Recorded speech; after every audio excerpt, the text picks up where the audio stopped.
All right, ladies and gentlemen, and welcome back to MLG's Ohana. And spawning up here on the top left-hand side, we have the man who, at this point, is looking to get the reverse all kill. We have Foggy. And his opponent spawning on the bottom right-hand side of the map. We have the pink Protest player, legendveyron. I hope I said that right. I think it's Veyron. I'm going to go with Veyron until somebody screams at me for pronouncing it wrong. This is true. When someone shouts in chat, his name's Phil. And you're just like, oh my god, I'm sorry. I didn't know. I'm just going to call him Veyron for the duration of this game. I don't know, too many syllables makes names really hard to say on the fly. Yeah, I'm banking on Veyron.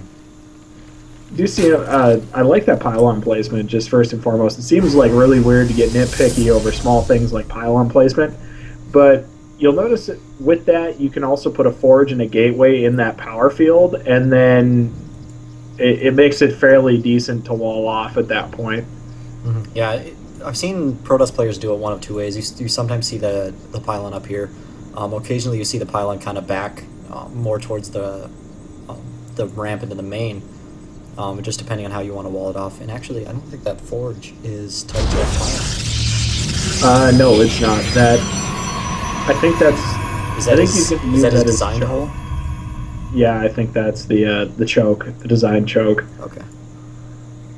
I'm going to go with that anyway. We'll see if it actually ends up being that. Yeah, and then he'll need another pylon. That gateway's not going to cover the rest of that gap. And actually, interestingly enough... cannon, maybe. Foggy going for a hatch first, it looks like. Yeah, but he does have a drone on that probe, so making sure that no cannons go down. As that probe dies, he's going to feel pretty safe back here. Yep, and the pool goes down. First assimilator just about complete. Or extractor, I guess they're extractors for Zerg. Oh my god. He used to be a Zerg player, man. I did, like back in Season 1. And then I switched to Protoss. And that was when we no longer were friends. For some reason, we still talk to each other. I'm not entirely sure how that worked out, but... We talk near each other. And gateway going down for Veyron. He does throw down that extra pylon.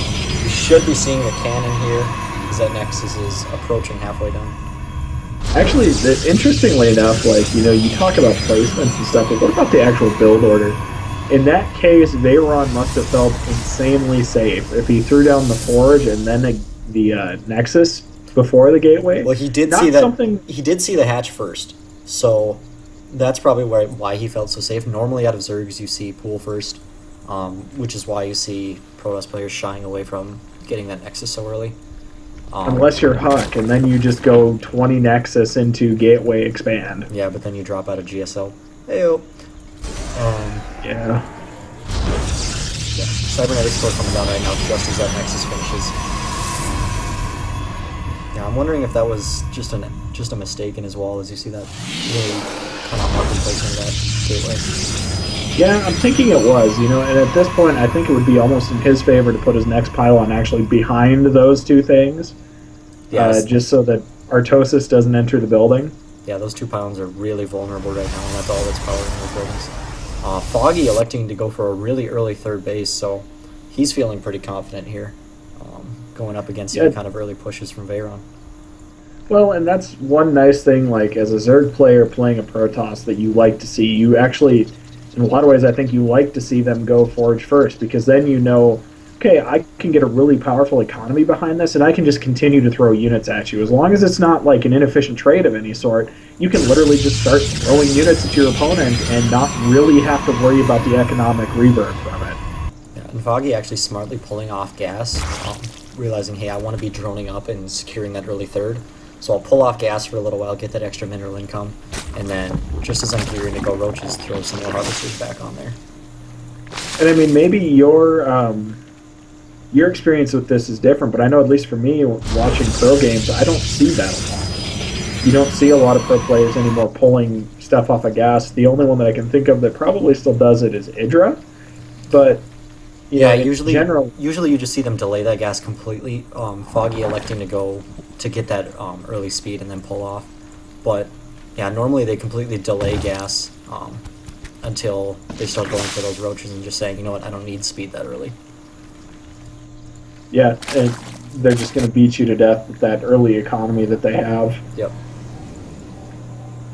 So, Warpgate just about done. A Twilight Council going down now for Veyron. So are we going to see a 4-gate blank? Is that what I'm getting out of this? We'll see him try it, but as you see that Overlord floating in, Foggy knows exactly what's going on right now. I'm not sure if he's clicking on this Twilight Council yet or not. But Veyron already has that proxy pylon ready. We should see him warping a bunch of stalkers here pretty soon. Maybe. Oh, actually 4 zealots on the way. Interesting choice on that. I'm wondering... I mean, he has enough gas to do Twilight. Yep. And a Robo actually coming out. So literally just using that forward pylon as a harassment tool. I wonder if he's actually going to go for Blink or if he's just using it for the upgrades. Yeah, I'm not sure. He's still warping in zealots, so it looks like he just wants to snipe this third. We'll probably see him actually try to secure a third base here pretty soon, by the looks of it. And at that point, he'll have hit the sweet spot for Woodhaus. Just start building Colossi, you'll be good to go. Yep, absolutely. Spinco trying to poke down these rocks. The Zealot's actually able to take out that third. There are a couple of roaches coming out for Foggy, but not nearly enough to deal with that many Zealots. I don't care how much kiting you do. That's just too many Zealots for 3 roaches. The fourth one comes into play now, or fifth, fourth and fifth, whatever it is. They take down a couple of Zealots either way. And, oh god. That could have been a really sad engagement for those roaches, and it looks like he's going to try and get a little bit of the kiting done. But as you said, even with all the kiting in the world, that's not always a fantastic trade-off. And a Dark Shrine. I didn't think he was behind, so... Actually, I kind of like the Dark Shrine idea. I mean, he does already have Lair, he does already have the ability to throw down spores, but that's going to keep Foggy on the defensive even more. So he'll probably be able to snipe off that third again with those DTs as he takes his own third. Yeah, I like... The more I think about it, the more I like this play out of Veyron. The only thing I'm not entirely sure of is by the way it looks at looking at the production tab, it looks like he's almost gearing up, regardless of the outcome of whatever push he decides to do, to go into Zealot Archon, which has some pretty serious limitations in terms of late game PvZ. Yep. Foggy moving up that ramp, trying to find out where that proxy pylon is that's been warping in those Zealots. Is he going to go for it? Nope. Going back down to the third. And I actually think that might be a big mistake on Foggy's part, not actually finding that pylon. Yeah, I mean, the Dark Shrine is done now, so we should see some DTs actually warping in pretty soon. Yeah, and actually one thing I would like to have seen out of Veyron in this case is going with a Warp Prism to back up that push, just in case that pylon would have gotten taken out. Throw the Warp Prism in, because then, I mean, at least you can be mobile, you can do a little bit of micro. There's some potential there. Mm-hmm. He's got quite a few roaches moving around the map, but with all these stalkers and actually a second immortal just now popping out, I think Veyron should be able to hold this. Then again, now that I keep looking at it, there's not as many stalkers as I thought.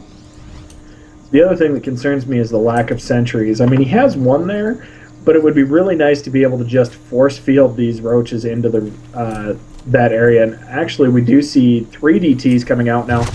All of them going to get into their separate bases, but Foggy ready for just about anything, it seems. Yeah, I have those roaches all ready for those DTs.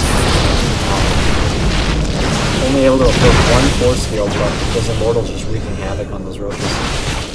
See, there again, that's where I would have wished for more sentries. Completely wall that off, don't take very much damage at all, and just let everything play out the way it is. And that 1 DT going to town up there in the top right-hand base, just killing all of them drones. There's no detection, it seems, anywhere there. And it looks like he did actually snipe a queen there. These DTs are doing work on these roaches. I mean, on these drones. I completely... Oh my god, look he's at down this. to 13 workers now. I mean, I thought he had that covered when he had those overseers back in his main, but I look away for 1 second and... Man, Veyron is in a dominating position right now. 44 workers killed for Veyron. That is, quite honestly, one of the highest numbers I've seen in a PVZ. I've only seen higher in a TVZ where there's some really lucky Hellion shots. Yeah, I will never doubt DT again, ever. That was, I mean, even though he had detection in all those bases, he was still able to do that much damage with all those DTs. This one alone has 13 kills. The one in the main has 20 kills in that round. I mean, he's looking at +1 DTs against basically unupgraded queens at the time. That was a heck of a trade-off.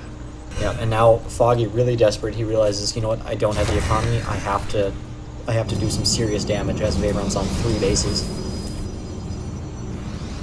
We do see what looks like it's going to be a run by, and it looks actually, oh no, he's going to be able to snipe down at least one immortal. Going to get a second. What I'd like to see Veyron right now is just working some DTs, but no, Foggy's just going to DT out. So with that, we're back with Fever up 3-2 right now over MPA. Yeah, really good play by Veyron there. Actually, I really like his decision making in that game.